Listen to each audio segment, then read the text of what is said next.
Bonjour et bienvenue sur Forêt ouverte. Dans ce tutoriel, vous verrez comment utiliser l'outil de comparaison de couches, une nouvelle fonctionnalité qui a été ajoutée en octobre 2021. Commencez par choisir une carte prédéfinie, par exemple la carte prédéfinie forestière. Affichez au moins 2 couches à comparer, par exemple le service d'imagerie du gouvernement du Québec qui présente les photos aériennes et le relief ombré du lidar.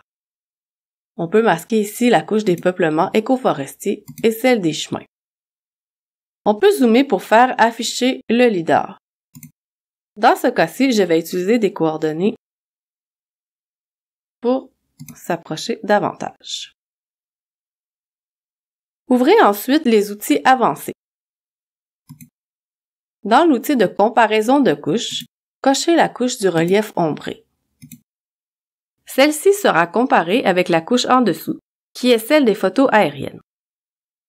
Vous pouvez ensuite glisser l'outil de comparaison pour examiner les 2 couches.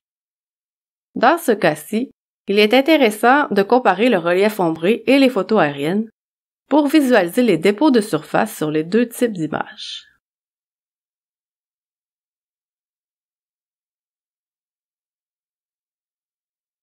Vous pouvez également comparer plusieurs couches avec l'outil, par exemple des images satellites qui couvrent des années différentes. Ajoutez à ma carte, au moyen du catalogue ou de la recherche, les mosaïques Landsat 2018, 2015 et 2011.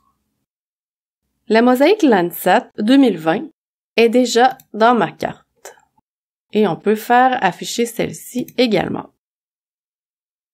Remarquez l'ordre des couches qui est important pour bien comprendre l'outil de comparaison. Donc, on voit ici que les couches les plus vieilles sont sur le dessus.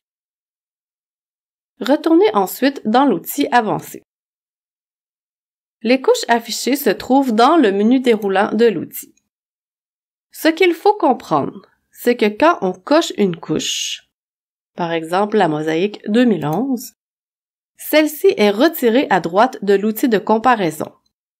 Dans ce cas-ci, on peut comparer la mosaïque 2011 à gauche et 2015, qui est la première couche visible en dessous de la mosaïque 2011.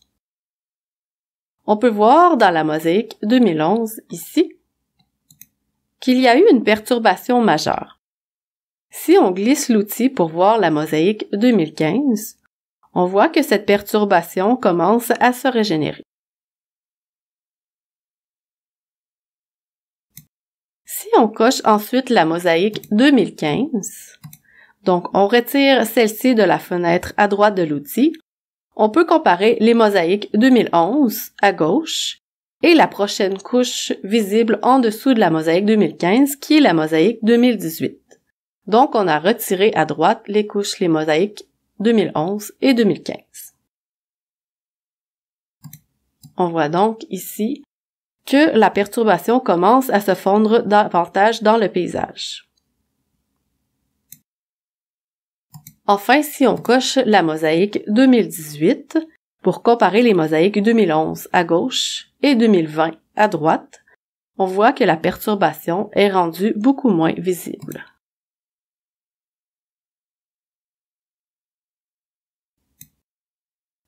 Si on coche la mosaïque 2020, il reste seulement le fond de carte à droite. Bonne comparaison!